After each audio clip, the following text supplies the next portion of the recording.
Hello, my name is Pat O'Connor, and this is video number 21 in my National Mortgage Exam tutorial series. Information for these videos comes from the study guide that I have published on Amazon, which is updated every year. Hundreds of questions and answers, including 2 practice exams. Also, if you watch to the end of the video, you will have instructions on how to request a download link for a quiz. This is for subscribers only. And I do appreciate everyone subscribing. It's a nice way to say thank you. These are free. All right, I'm continuing from the borrower analysis from last week.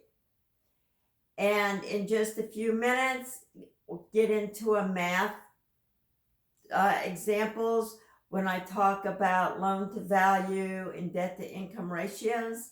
So you may want to put this on pause now. Go get pen and paper and a calculator. Or if you're watching this on your computer, pull up the calculator app. And because I'm not going to write down the whole question because the screen's just too small to really allow it. So you're going to have to listen to me and then write it. The examples are also in the description, but don't read the video description now. See how well you can do without looking at the answers. Okay. All right, credit reports. The application gives the loan originator permission to pull your credit report. And there are 3 credit repositories: Equifax, Experian, and TransUnion. If the lender wants a credit report pulled from all 3 credit repositories, they will use the middle score. If they want it from 2 credit repositories, they will use the lower. If there are co-borrowers, they're going to use the lower co-borrower score. So if your applicant says, maybe my mother wants to be on it, well, maybe her mother's credit sucks. So it's not a good idea to put it on because they may not even qualify, or they may get less attractive offers with the lower credit score. FHA, Fannie Mae, requires 500 or higher credit. Typically, lenders are not going to go that low. Lenders may cut it off at 560 to reduce some of their risk. It may even be 580. So it depends on who you guys are working for, right? For the FHA cutoff. VA, there is no minimum required. Conventional, 620 and higher, but again, that's lender dependent. If they go over 700, 680, 700, you may be able to give them a better deal, lower interest rate, lower down payment. Check with your manager. Credit score report expiration, 4 months when the note is dated. So it's possible if there's been a long delay from the time that you originally pulled the credit score and it was used for qualifying, that it will have to be pulled again before the closing. All right, if it's going to hit that 4-month mark. All right, so now we're going to get to the math part of this. So grab your calculators, put me on pause, get paper, pen, and pull up the calculator app if you're on your phone. Otherwise, grab your handheld calculator and then come back when you're ready. Okay. You've already had this 20-hour course, I'm assuming, so loan to value LTV should not be the first time most of you have heard this term. the lender will use the lower of the purchase price or appraisal value as the basis for financing. And you'll see that as we go through these examples. Okay, example 1. And I'm not going to write them down because the screen's not big enough. Suppose a lender requires a 3% down payment on a $100,000 home. How much does the borrower need to pay as the 3% down payment? And what is the LTV for the financing? Okay, I should have the Jeopardy music going on now. So again, I'll repeat it. A lender requires a 3% down payment on a $100,000 home. What is the dollar amount of this down payment? And what is the LTV, the loan to value?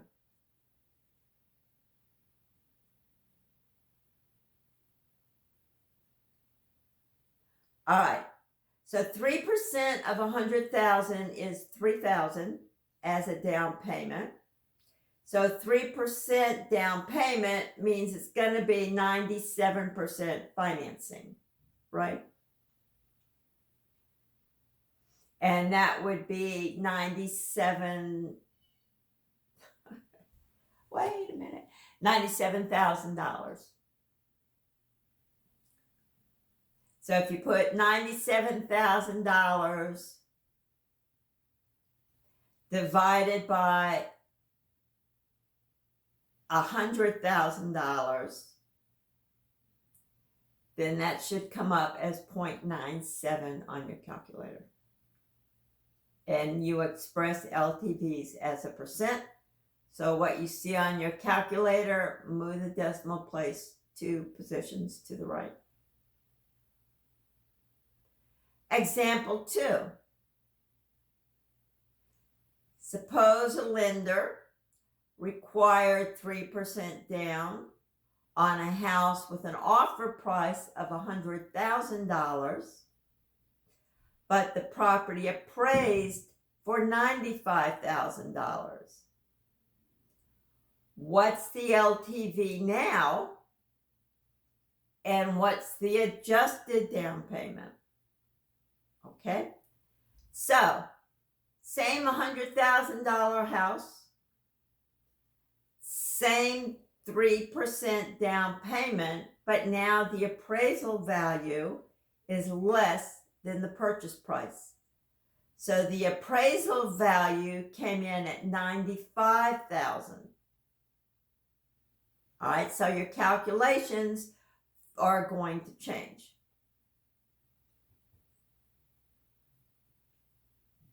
So you're still putting 3% down. So the loan estimate, the loan amount is now based on 3% of $95,000, not 3% of $100,000 that we saw in the first example. Because if the appraisal value is lower, the lender will use the appraisal value as the basis for financing. Okay? So 3% of 95,000 is, where am I? $7,850 is going to be the down payment.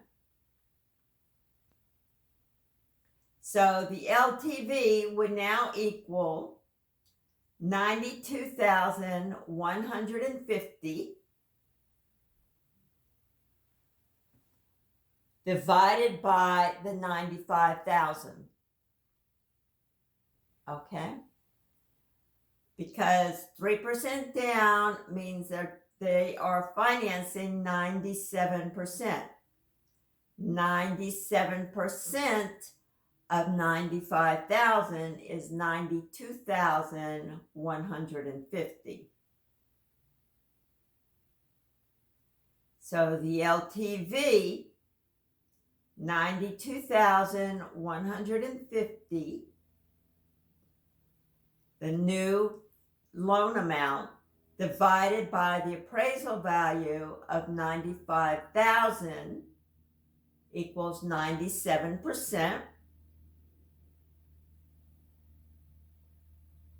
So the new down payment is 100,000 minus that new loan amount, 92,150, and that's 7,850. So when the appraisal comes in lower, either the seller or the buyer is going to bring that extra cash to the closing table. Right? In the first example, 3% of 100,000, it was 3,000. Now the appraisal came in $5,000 lower, so it's 7,850. Okay. Third example. Purchase price is 100,000. Appraisal value is 100,000. The lender now requires a 10% down payment. What is the LTV? So purchase price and appraisal value are the same. 10% of 100,000, 10,000. Move the decimal place over one. $100,000 purchase price minus a $10,000 down payment equals a $90,000 loan. LTV, $90,000 loan divided by $100,000 value equals a 90% LTV. On your calculator, it will show 0.9. You're going to have to move the decimal place over, so you're going to have to add a 0 there, right? 0.90. And you're going to get 90%.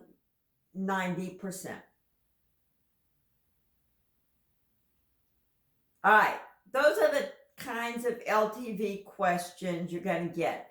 Expect one where the appraisal value is lower than the offer price. All right, might as well make it tricky for you on the state exam. Be able to know what the down payment is, be able to know what the LTV is. All right, debt to income ratios. The link to the previous video should be up here above my head about now, where I talked about what counts as income and what counts as liabilities. You are going to need that for your DTI calculations, because again, these can be tricky. You're going to have to know how to calculate income, particularly hourly income, and things like auto leases. Do they count? Don't they count? Credit card. How much of that do you count? So review video 20 if you need to review video 20. All right, the front end, it is housing expenses. So it's monthly PITI, principal, interest, taxes, and insurance, plus other housing expenses like mortgage insurance for FHA. You know, you got your MIP and conventional, you got PMI, plus HOA fees, condo maintenance fees, divided by the gross monthly income. So PITI plus other housing expenses divided by gross monthly income. VA doesn't really look at the front ends. FHA, 31%. Conventional, 29% or higher. But again, it's really the back end that they're primarily concerned with, total debt. So the back end is PITI plus housing expenses plus other regularly scheduled debts that we talked about in the previous video, divided by gross monthly income. VA, 41% is what they're looking for. FHA, 43%. Conventional, 36%. They all may go up higher with manual underwriting and with compensating factors like a better credit score, more money in the bank. Okay, so here's the first example. It's a long one, so listen carefully. And it's only one example because this one has multiple parts. All right? A man works 40 hours a week at $20 per hour. Projected PIT for the new home is $1,500 per month. HOA fees are $120 per year. He has 3 $200 a month auto lease payments left and 12 $300 a month boat payments left. What is the front end DTI, debt to income ratio? What is the back end debt to income ratio? Will he be approved by the FHA? Put me on pause. Repeat the question if you need to. Do the calculations and then come back.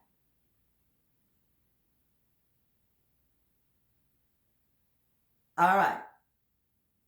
First trick is, this is hourly. When you have hourly, you have to annualize the payment, the income, and then divide by 12 months. So, how do you do this? It's going to be 40 hours a week multiplied by $20 per hour. And here's the trick. You have to multiply that by 52 weeks. You cannot multiply that by 4 weeks in a month. You have to annualize this. So 40 times 20 times 52 divided by 12. That will give you 1510.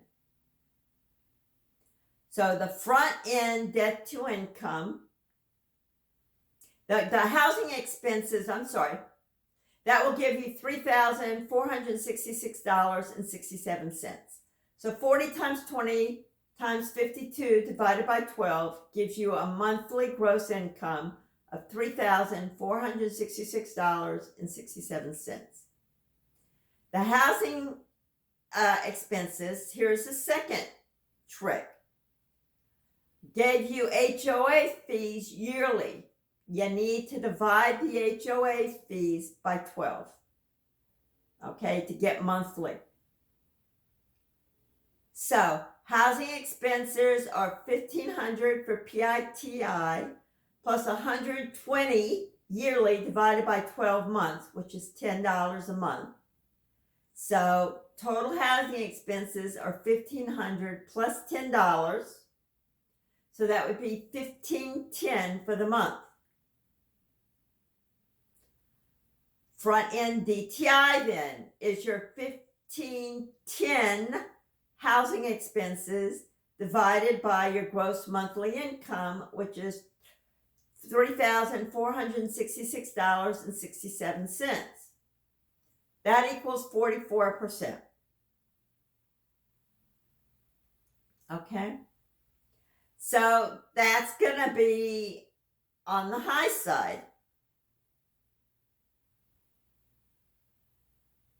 Let's look at the back end. So the back end monthly liability, the debt, there's a trick here.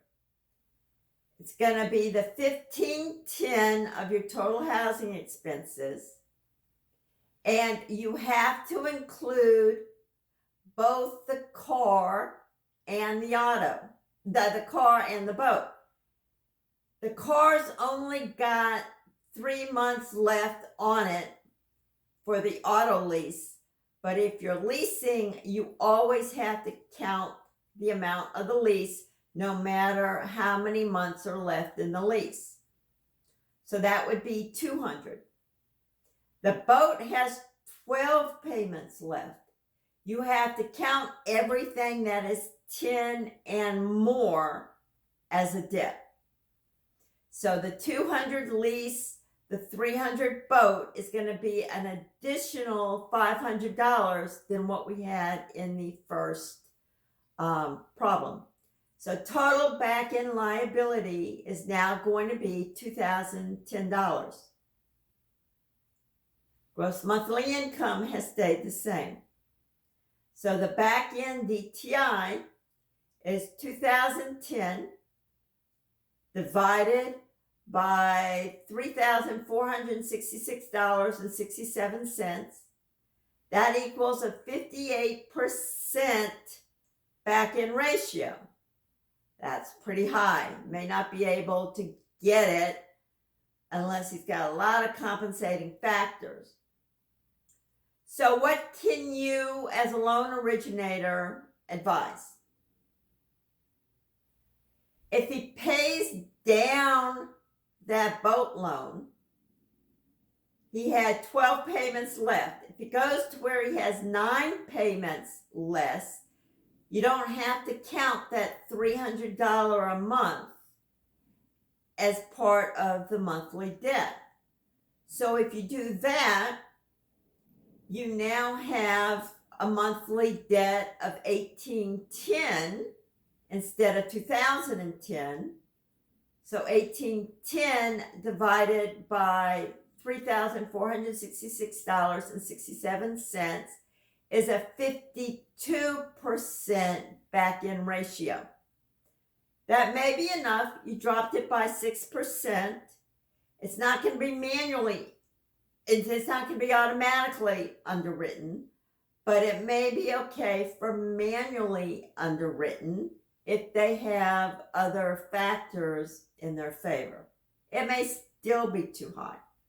So you may tell him maybe his wife works, maybe in her credit's halfway decent. You may be able to get the spouse to be the co-borrower and then use those funds, okay? So then the total income would be higher. Even if it's a part-time job and the spouse has had it for like 2 years. Okay, so those are things that you can advise. All right, that's the end of the math. The last thing to talk about is the ability to repay. Talked about this in video number 11. The link's up here if you want to review that. Ability to repay was part of the Dodd-Frank Act. That was 2010 after the whole collapse of the financial market. And it says that lenders should use good faith effort to qualify a borrower's ability to pay the mortgage, not just based on market values increasing. So if it goes into foreclosure, it's not a big deal because they can sell it for more money. And that was kind of what might have been going on during our very hot real estate market, 2003, 4, 5. Okay. If the borrower has difficulty making payments within 3 years after getting the loan, they may be able to sue the lender for not properly qualifying them. This is only for non-qualified mortgages. Again, we talked about qualified mortgages and non-qualified mortgage in video number 11. It's a qualified mortgage, and that's where they follow the Fannie Mae underwriting guidelines. If it's a qualified mortgage, then it is assumed that the lenders have already properly qualified their ability to repay. And then it negates taking them to court, although you can sue for anything. They have a safe harbor. So again, for the non-qualified mortgages, if it goes into foreclosure, you may also be able to bring a lawsuit for them. Okay, so non-qualified, you can sue them for 3 years after the closing for not properly qualifying you. And then if it eventually goes into foreclosure, you might be able to make a case that you were not qualified in the beginning. Again, I know I personally had a no-doc loan. All they needed was my social security number, and they gave me money for the house, and that was 2005. And that's just the way the market was. Okay, so that is it for today. If you didn't have your calculator, if you couldn't work the problems out, in the description, just look at the questions and then cover up the rest of the page. So maybe print out the description, copy and paste it, and print it out. Also, if you subscribe, there will be math questions on the quiz that you can download. All right, so I hope this was useful. Please like the video if you thought it was useful. And I will see you next Wednesday, and we will be talking about appraisals. All right. Thank you. Bye.